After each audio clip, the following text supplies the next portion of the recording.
Ele disse que conseguia ver o contorno dela, mas o corpo parecia feito de sombra. Não dava para ver o rosto. E o pior, ela não tinha pernas. O corpo simplesmente desaparecia da cintura para baixo. Bem-vindos ao Sempre Halloween. Eu sou a Monique e hoje eu trago relatos sobrenaturais. Se você tem alguma história para me contar, me manda lá no direct do Instagram, que vai ser uma honra contar seu relato aqui. E vamos para o primeiro relato. Hoje eu trouxe relatos diversos, não tem um tema específico, mas são assustadores. E vamos para o primeiro, que se chama Visões na Fazenda Remota. Moro em uma fazenda isolada em Derbyshire, no interior da Inglaterra. À noite, tudo aqui é um breu. Não há postes de luz nem movimento, apenas o som distante do vento atravessando o campo e o farfalhar das árvores que cercam a propriedade. O quarto onde durmo dá para ver o quintal dos fundos, de onde consigo ver o estábulo, e mais além, o enorme campo, onde os animais pastam durante o dia. O vizinho mais próximo fica a quase 3 quilômetros, então, quando escurece, é como se o mundo terminasse nos limites da nossa cerca. Numa dessas noites, alguns anos atrás, o sol já havia se escondido, mas ainda restava uma claridade azulada sobre o horizonte. Eu estava prestes a fechar as cortinas quando algo me chamou a atenção. Havia uma figura branca no meio do campo, parada, imóvel. Por um instante pensei que fosse um animal, talvez uma das ovelhas que tivesse se soltado, mas então ela se moveu. Andava devagar, deslizando pelo gramado úmido e emanava um brilho pálido, quase como o reflexo do luar sobre um lençol molhado. O estranho é que não havia luar naquela noite. Fiquei observando, incapaz de me afastar. A figura atravessou o campo, chegou até a cerca e, sem parar, sem abaixar o passo, atravessou a cerca, como se ela não fosse sólida. Ela seguiu em direção ao bosque e, aos poucos, se dissolveu entre as sombras. Eu fiquei ali parado, paralisado, com o coração martelando no peito e a cortina ainda entreaberta. Desde então, nunca mais deixei a noite entrar. Quando o sol começa a cair, eu fecho as cortinas e às vezes juro ouvir passos suaves do lado de fora, bem no mesmo campo. A próxima história, a cidade assombrada na Austrália. Isso não aconteceu comigo, aconteceu com meu pai. Ele nunca acreditou nessas coisas de fantasmas e sempre foi muito racional. Mas o que aconteceu nessa viagem mudou completamente o jeito dele de ver o mundo. O meu pai trabalha com equipamentos de segurança para veículos de mineração. Ele viajava muito, principalmente para a Austrália Ocidental. Quem conhece sabe, aquelas cidades antigas, perdidas no meio do nada, têm uma energia bem estranha. Muita coisa aconteceu por lá. Mortes de mineiros, conflitos antigos com os povos das primeiras nações. É o tipo de lugar em que o silêncio parece pesado. Nessa viagem, ele passou o dia inteiro visitando empresas e voltando para o hotel quando já era quase meia-noite. Estava exausto e foi direto dormir. Por volta das 2 da manhã, ele acordou assustado com vozes altas no corredor. Parecia uma briga, portas batendo, passos rápidos. Ele se sentou na cama, ainda meio sonolento, tentando entender o que estava acontecendo. O quarto tinha um pequeno corredor antes da porta principal. Então, ele não conseguia ver quem estava lá fora. O barulho parou do nada. Ele ficou em silêncio por alguns segundos, achando que eram só trabalhadores bêbados voltando do bar. Estava quase deitando de novo quando notou algo no corredor. Era uma menina.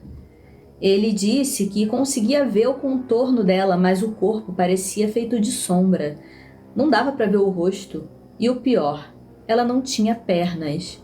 O corpo simplesmente desaparecia da cintura para baixo. Ele congelou. A menina começou a vir na direção dele, flutuando. Quando ela chegou perto da cama, meu pai gritou e ela sumiu na hora. Ele ficou acordado o resto da noite com as luzes acesas. Quando voltou da viagem, contou a história para mim. Eu tinha 16 anos e ele disse que a menina parecia ter a minha idade e altura. Depois disso, ele nunca mais quis viajar para aquelas regiões e até hoje, se alguém fala de hotel ou viagem, dá para ver o medo nos olhos dele. Ele sempre diz que naquela noite no quarto do hotel não era um sonho. Vocês já passaram experiência em quarto de hotel? Também é bem comum, né? Tem muito relato que fala sobre quartos de hotel. Muita energia concentrada, né? Muita gente que se hospeda ali e muita coisa. E os locais também, às vezes, aconteceu alguma coisa, aí ninguém quis mais morar e foi vendido, aí virou um hotel, ou então virou um comércio, porque ninguém queria morar, porque já era assombrado, e por aí vai. O próximo relato se chama Paralisia do Sono ou Outra Coisa. Isso aconteceu comigo, quando eu estava no ensino médio. Eu estava passando por uma semana em que simplesmente não conseguia dormir direito. Toda noite parecia que algo estava errado. Teve uma noite específica que eu nunca esqueci. Sonhei que estava preso na cama, sem conseguir me mexer nem gritar. Era como se meu corpo tivesse desligado, mas minha mente continuava acordada. Me lembrou um filme que eu assisti onde a pessoa estava acordada durante uma cirurgia, mas não podia se mover. Acordei apavorado. No outro dia, contei para minha mãe e ela disse que devia ser por causa do filme. Mas na noite seguinte foi muito pior. Acordei no meio da madrugada e não conseguia voltar a dormir. Resolvi me virar de barriga para baixo para tentar relaxar. O quarto era escuro, mas o corredor ainda estava mais escuro. Parecia um buraco sem fundo. Eu dividia o quarto com o meu irmão mais novo e dormíamos em um beliche. Eu embaixo, ele em cima. A cama ficava virada para a porta, então eu conseguia ver o corredor inteiro. Foi aí que aconteceu. Senti algo pular nas minhas costas. No mesmo segundo, meu corpo afundou na cama e uma pressão absurda começou a me esmagar. Tentei me mover, mas só conseguia mexer o pescoço e a cabeça. Entrei em pânico. Comecei a gritar pela minha mãe, mas só saíam sons estranhos, tipo gemidos. A pressão foi subindo pelo meu corpo, do peito para o pescoço, depois para a cabeça. Senti meu maxilar travando. Era como se alguma coisa estivesse me segurando, me prendendo ali. E o pior, meu irmão dormia logo acima de mim. Eu gritava e ninguém ouvia. Eu comecei a rezar mentalmente a Ave Maria. 1, 2, várias vezes, sem parar. Foi a única coisa que consegui fazer.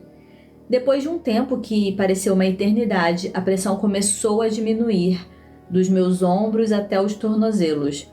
Quando terminei a oração, senti como se mãos soltassem devagar os meus pés. Eu fiquei imóvel por um tempo, com medo até de respirar. Depois subi para o beliche do meu irmão e passei o resto da noite orando baixinho. No dia seguinte, contei tudo para minha mãe. Ela disse que um demônio tinha tentado me pegar por eu ser uma criança má. Mas o que ela disse depois disso me deixou encucado até hoje.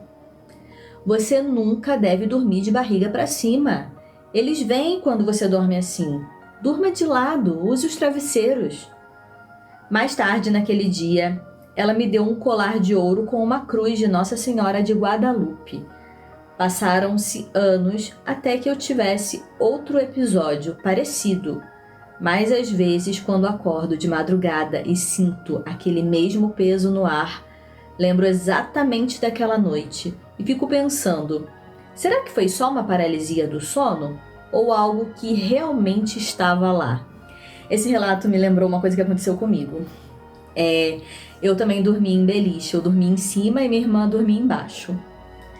E aí, a gente às vezes trocava, né? Às vezes eu dormia embaixo, ela queria dormir em cima, porque em cima era sempre o mais disputado, né? Então, às vezes a gente trocava. Mas, assim, eu sempre gostava de dormir em cima. Só que teve um dia que eu fui pra uma festa.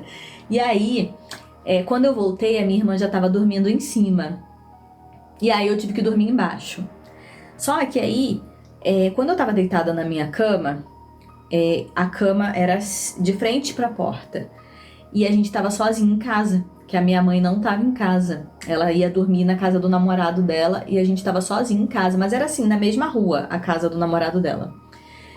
E aí, eu deitei pra dormir e a minha irmã, ela sempre teve o sono muito leve. Só que nesse dia, eu escutei um barulho na maçaneta da porta. Tava virando a maçaneta da porta.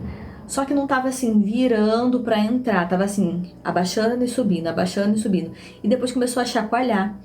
E eu batia tanto no beliche, onde a minha irmã tava deitada, eu praticamente chutei, eu chutava, eu sacudia, minha irmã não acordava de jeito nenhum. E eu fiquei ali, aí eu comecei a orar o Pai Nosso várias vezes, até aquilo ali parar de mexer a maçaneta da porta do quarto. Então eu me lembrei muito, por isso que eu trouxe esse relato também, porque é uma experiência que eu tive também. E sempre assim, tem muita experiência com beliche, né? Vocês já repararam? Até no canal Assombrado tem bastante experiência com beliche. E eu tive essa experiência, na verdade eu tive duas. Eu não sei se vocês já tiveram, mas se tiver, manda lá no Instagram, que eu vou ter um prazer enorme de contar a sua história aqui. Então vamos para a próxima história. O título dessa história é A Série Maldita. Isso aconteceu comigo em 2018. Eu e meu amigo éramos bem próximos e frequentávamos a igreja juntos. A gente sempre conversava sobre coisas espirituais, anjos, demônios, o bem e o mal, mas sempre de um jeito leve, sem levar muito a sério. Aí na época estreou O Mundo Sombrio de Sabrina na Netflix. Aposto que você já ouviu falar. Comecei a assistir e até curtia no começo, mas conforme os episódios iam passando, a série ficou cada vez mais pesada. Coisas de satanismo, rituais, sacrifícios, não era mais só ficção. Eu comentava cada episódio com meu amigo e ele sempre zoava. Se continuar assistindo essa parada, o diabo vai bater na sua porta? Você vai me ligar do inferno às 3 da manhã. Eu ria, achava engraçado, mas olhando para trás eu devia ter parado. Mesmo me sentindo meio desconfortável, eu continuei assistindo. Me convenci de que era só uma curiosidade, que eu só queria entender como essas coisas funcionam, para não ser pego de surpresa. Mas lá no fundo, algo já estava errado. Eu fui dormir cedo porque tinha uma palestra na manhã seguinte, nada fora do normal. Quando acordei, vi uma mensagem do meu amigo. Por que você me ligou às 3 da manhã? Eu gelei. Eu não liguei para ninguém. Dormi a noite toda. Fui conferir o registro de chamadas e lá estava a chamada feita às 3h33. Fiquei encarando aquilo por uns bons segundos, tentando entender. Fiz uma piada dizendo que devia ter sido o diabo ligando do meu telefone, tentando disfarçar o nervosismo. Mas aí ele me mandou um print da ligação. Era real. 3h33 da madrugada. O estômago virou na hora. Não era só uma ligação perdida qualquer. Era exatamente o horário que as pessoas dizem ser a hora do diabo. Meu amigo continuou brincando. Eu te avisei, tá amaldiçoado agora. Eu ri, mas minha mão tremia segurando o celular. Tentei encontrar uma solução, uma explicação lógica. Pensei que talvez eu tivesse encostado no AirPod dormindo e feito uma ligação sem querer. Fiquei repetindo isso para mim o dia todo, tentando convencer a mim mesmo de que era uma coincidência. À noite, para relaxar, coloquei outro episódio da série. Nesse episódio, a Sabrina estava sendo julgada por não assinar o livro da besta e o juiz dizia algo assim: se for considerada culpada, queimará 333 anos no poço do inferno. Eu pausei o episódio na hora. 333, a mesma sequência de números. Eu senti um arrepio subir pela minha espinha. Parecia que o quarto inteiro ficou mais frio. Mandei mensagem para o meu amigo e disse: Tá, chega. Eu parei. E eu realmente parei. Nunca mais abri aquela série de novo. Pode ter sido coincidência? Pode ter sido. Mas pode ter sido algo racional. Mas até hoje, quando olho para o relógio e vejo 3h33, meu coração dispara. Ainda tenho as mensagens e o print das ligações salvas. Às vezes eu penso em apagar tudo. Parte de mim quer deixar para lá, para nunca esquecer o que aconteceu naquela madrugada. Eu fiquei até curiosa depois desse relato. Se você já assistiu e indica, comenta aqui para mim. E lembrando, se você tem um caso para me contar, um relato sobrenatural, me manda no meu direct do Instagram, que também é sempre Halloween. Eu vou ficar esperando você mandar o seu relato e eu te encontro no próximo vídeo. Tchau, tchau!